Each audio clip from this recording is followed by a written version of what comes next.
We are going to now begin the journey towards Shavuot. Shavuot is an unbelievably deep and powerful day. Shavuot is the day we're going to all receive the Torah. We're all going to receive the Torah, and we're going to spend the next couple weeks getting ready for Shavuot. Shavuot is an incredibly powerful day. Shavuot is the entire purpose of why we left Egypt. We didn't leave Egypt just to, party, down with Pharaoh. Now we can just party it up. Just got the Budweiser. That wasn't the purpose. Right, Ari? He's like, Bud's not bad, but it's cold at least. No, that wasn't the purpose. The purpose was to leave bondage in order to now be free to have a connection with God. So a lot of people might feel like, I'm free. Like I don't live in a country that I'm literally enslaved in. But am I really free to have a real connection with God? Or am I still kind of lost? I'm lost in my job. I'm lost in my thoughts. I'm lost in my purpose in life. I don't know really where I'm going, and for some reason another night just drinking just doesn't seem to do it. And even though I tell myself every time that morning when I feel like garbage, I'm not doing this again, somehow the alcohol wears off. And that night I'm back into the same negative pattern. Shavuot breaks that. It says that you're marching towards a connection, towards a relationship. We're going to learn more that Shavuot is about marching towards a wedding canopy. Shavuot is a wedding. It's a wedding with us and God. That's why there's a lot of symbolism of Shavuot being like a wedding, which we're going to talk about a lot, which means that night must be a very special night and must be very deep and profound. And just like a wedding, you don't just, show up to your wedding day. I hope not.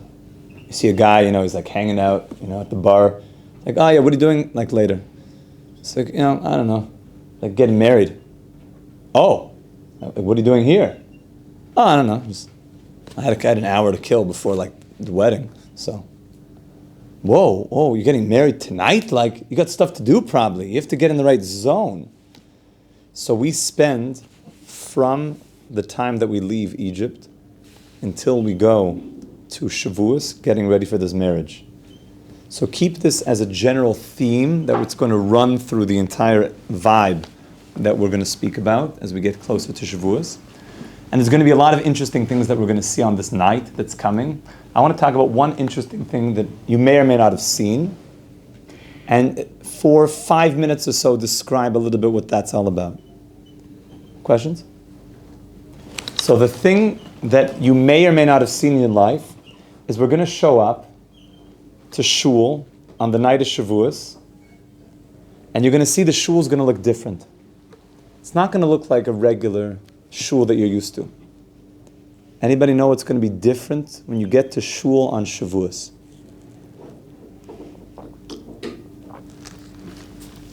It's going to be full. It's going to be very full. Baruch Hashem, it's full. It's full every day, but it's going to be extra full. Yes, it's going to be packed with Yidden. But something else, another feature that you're going to see all over shul. The shul is going to be decorated. Anybody know what it's going to be decorated with? Beautifully decorated. My shul growing up, it was full of kids' drawings of Torahs. That's very cute. That's very sweet. That's also nice. It could be decorated with that. That's very sweet. It's going to be decorated with something else, which is brought down in very early sources. It's going to be decorated with trees everywhere. Flowers, trees, everywhere. Beautiful. Like live, like trees, flowers. One explanation of that And I want you to just keep this. You can make a running tally of all the things that show you that what do you have at a wedding? Flowers. Beautiful. When Hashem gave us the Torah on Mount Sinai, the whole mountain bloomed. The whole mountain became beautiful. Beautiful. Fruited, bloomed. It was gorgeous. And therefore, because Shavuot is not a remembrance of something that a long, long time ago happened, but Shavuot is real time. On this night, we are again receiving the Torah from Hashem. Therefore, we are experiencing, once again, the blooming and the blossoming. And therefore, we hint to that by decorating the shul with plants and trees. Very beautiful. But I want to take this another step. On Shavuos, the Gemara talks about different New Years. Anybody know when the Jewish New Year is? Rosh Hashanah. Which day of the year is that? First of Tishrei. Beautiful, the first of Tishrei. There's a Machlokes, first of Tishrei, first of Nisan. We celebrate our Rosh Hashanah on the first of Tishrei. There's other Rosh Hashanahs though. That's the Rosh Hashanah for humans. There's Rosh Hashanahs for water. There's a Rosh Hashanah for the animals. There's a Rosh Hashanah for the fruits of the trees. The Rosh Hashanah for the fruits of the trees. A Rosh Hashanah means there's going to be a judgment. Just like on our Rosh Hashanah, we're judged. And we see what is your next year going to look like. In the same way that if somebody worked at a company and they do your yearly evaluation, you come into the office and they say, okay, let's take a look. And how did it go last year? Let's see, based on your performance, what your position should be in the company this upcoming year. And by the way, the main part of the determination is that day of the meeting. Even if you had a bit of a challenging year, but on that day of the meeting, you make a good impression, everything could change for the next year. On Shavuos, it's the day that the fruits of the trees are being judged. That's interesting, because how do they get judged? I want to now go into a deeper concept. You have to hold on to your tzitzis for this one, because we're going, your snorkels. We're gonna do a bit of a deep dive. We don't have much time, but we'll see how much we can go in there. It's a hot day, so a deep dive would be nice. A cold plunge. We're trying to get one for the yeshiva. We're looking for sponsors. A brass monkey, cold plunge. Okay, we're going in. So what are these fruits that we're talking about? Yes, we're talking about that the fruits of the world are judged on Shavuos. But what does this mean to me? Okay, great. What does that mean for you and I today in 2024? Tavshin Pei Dalid. What does that mean for me today? Everything in the Torah is supposed to transform me and help me to perfect the world, to help me to bring humanity towards perfection, towards the world to come, towards peace. So how does that piece of, that's a Gemara, that the Gemara reveals to us that on Shavuos is the Rosh Hashanah, the New Year of the fruits. So what does that mean for you and I? So let's begin. On one level, simply, you should daven for the fruits. You should pray, because we need fruits. It's kind of hard to live without food. That you should daven that the fruits grow well. You should pray that they have the nutrients that they need, because obviously it's all coming from God. Even the greatest farmer, he could use all the best stuff, but if it doesn't rain, nothing's growing. God is ultimately in charge, and therefore we're going to speak to Hashem and say, Hashem, make sure that everything grows properly, the fruits grow properly. So that's one part of the answer, is that it connects us to the process. I remember being in college, and I was hanging out always with guys that were just more like not into partying. They were into like what's life all about, like those types of guys. It happens that those types of guys were like oftentimes like endurance athletes. So I met, ultra marathon Chevera, started to hang around them, and people that were just pushing the limits, like what is life all about? Winter camping, dog sledding, like just why are we here? Going to look at the Northern Lights, like more than just like hanging out and just whatever, wasting time.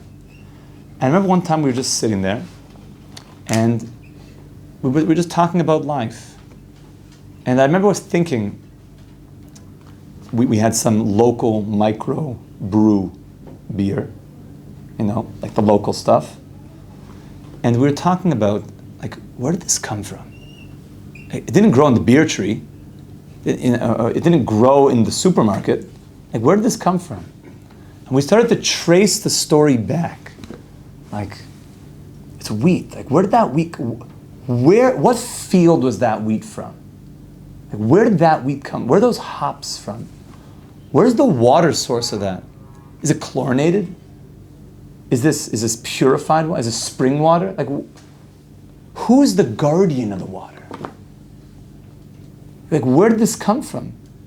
Who worked in the factory? Who built, what's the factory made out of? Like, where did it all come? Who's the guy that drove some 18-wheeler truck with these bottles? What's his life like? How many cups of coffee does he drink a day? Does he have a family life? And the glass that it's in. You know how much went into bringing this cup to me right now? Like, it was like a moment of, you felt connected to the process.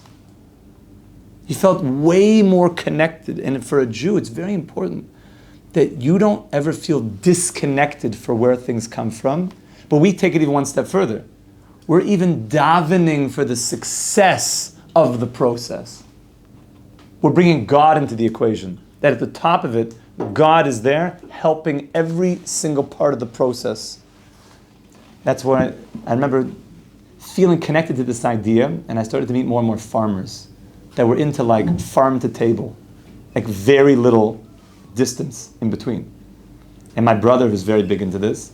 So he was always big into, I want to go shake the farmer's hand that picked the carrots that I'm now using in the soup for my clients. He's a very big chef.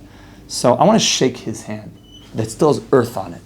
Like that earthen hand of that farmer who was up at 2 a.m. picking these carrots, who then drove into the city to the farmer's market.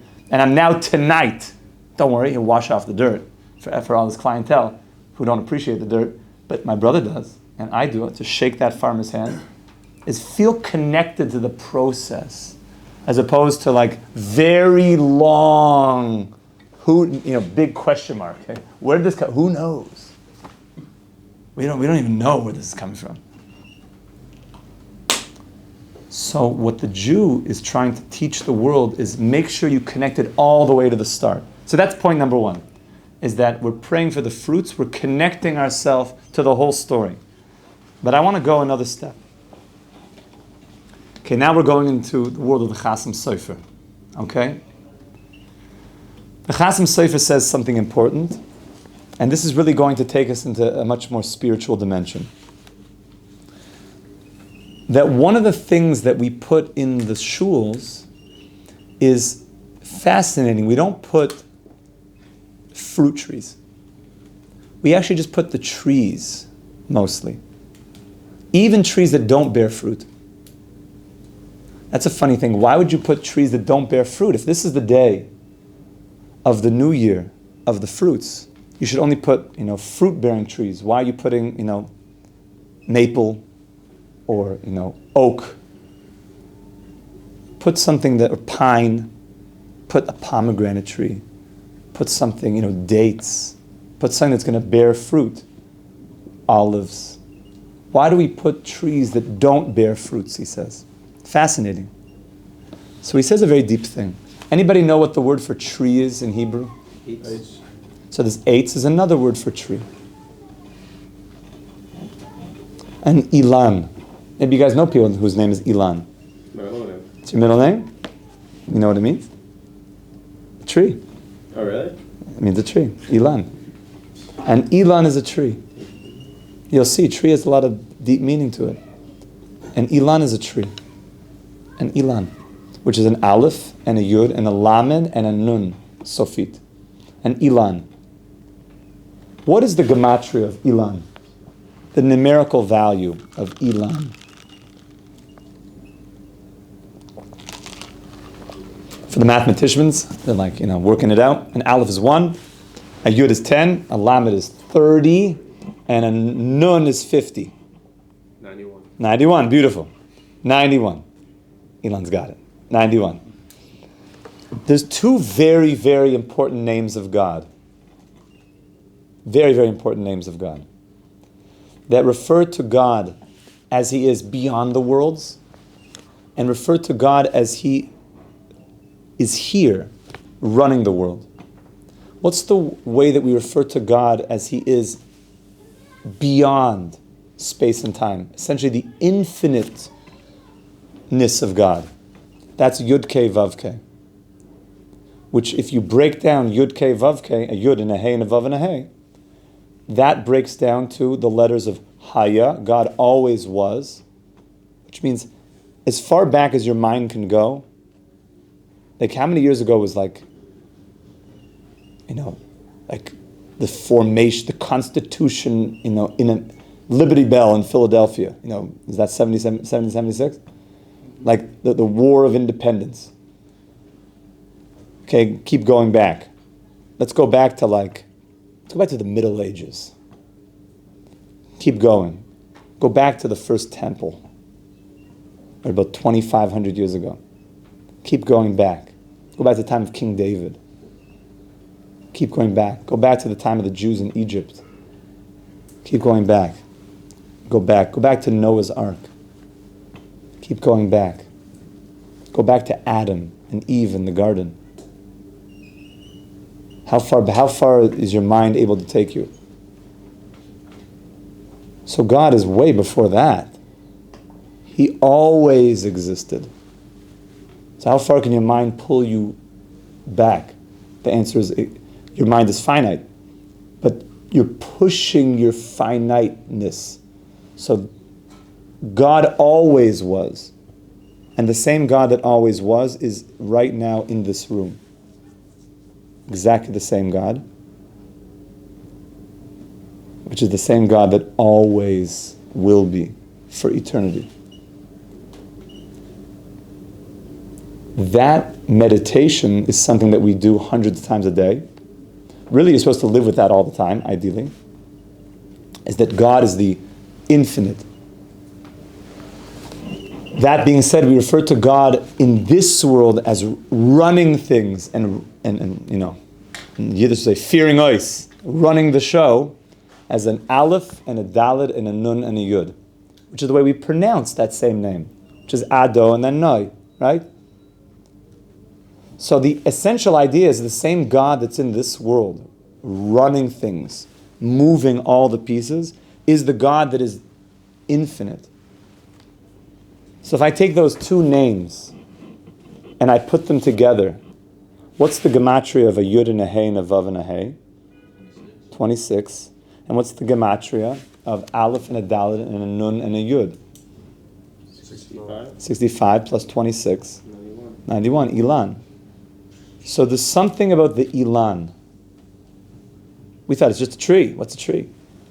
That represents the infiniteness of God coming into this world.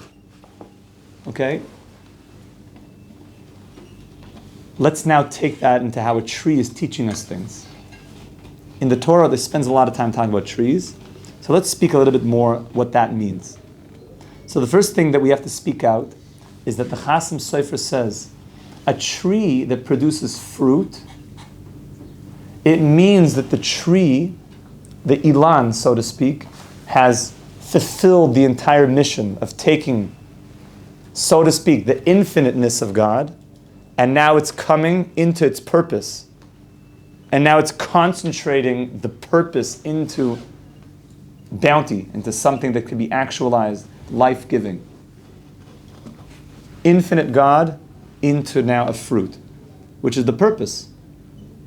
This, the Hashem Sofer says, is compared to those people that are righteous, those people that are engaged in Torah and mitzvahs, is that they're producing fruits. They're not just here barren. They're producing something. They're producing good stuff. So they have achieved the entire purpose of why an infinite God would now create a world and now run a world to get to fruits, to get to the purpose. But then there are those that have not yet achieved the purpose. They're still running around in circles. They're called the trees that are not bearing fruit. They haven't yet produced. They have not yet come to Torah and mitzvahs, and therefore they're not producing something that will continue forth. It doesn't just mean physical fruits. Children are called fruits. Your Torah is called fruits. Your mitzvahs are called fruits. That you're producing something, which was the purpose of why you were put in this world. So why would we put trees that don't produce fruits in the base medrash? Is because when Mashiach comes, says the Hashem Sofer, even those that feel like they've been barren, even those people will start producing fruits.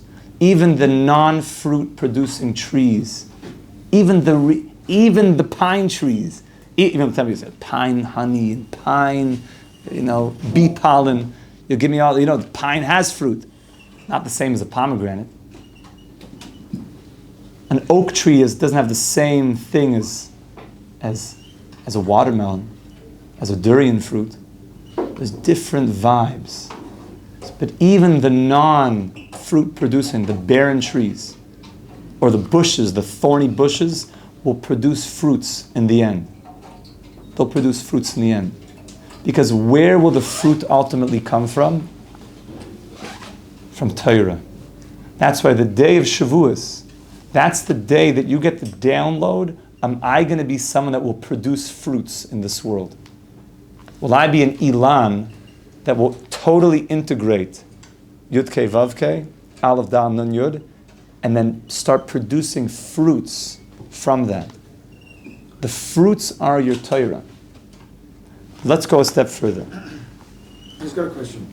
Yes, my friend. Can you not study Torah and still produce fruit?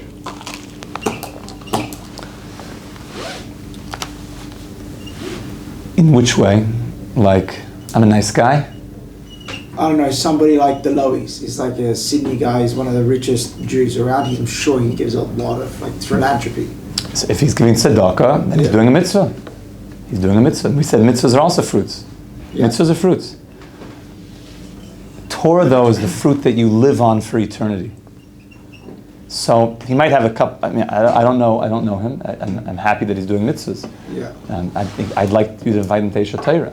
I think he should come, and we can learn Torah together, because he'll have much greater fruits when he's learning. And that goes for all of us. There's only 120 years here to produce as much fruit as you can, and then some of those fruits you take with you to the world to come. Right? What do we say in the morning? Who has a siddur? When we make the blessing on learning Torah, right, what's the first thing we learn? Eila devarim she'adam oichel peiroi seyam ba'olam hazeh ve'akeren kenim l'olam haba. There are certain things that a man eats the fruits in this world, but the principle, the tree as a fruit-bearing tree, stays with him for the world to come. Meaning there's certain things that you'll even eat the fruit in this world, and then it goes on to tell you all the things. Honoring your parents. Kindness is fruits. Kindness means you're giving money. Hashkamas beis hamedrash shachris va'arvis. You hear that, Chevra? Waking up early for davening. Staying up late in the shul. It's fruits that you eat in this world. Hachnasas orchem, inviting people to your home. Bikur cholim, visiting the sick. Hachnosas kala, giving money to a bride to help marry her off. Ulavayas hames, going to a funeral. Iyun tefillah, taking davening seriously, that you're so absorbed in prayer that you don't even know, like the davening's over, like I never want it to end. You're so absorbed in it.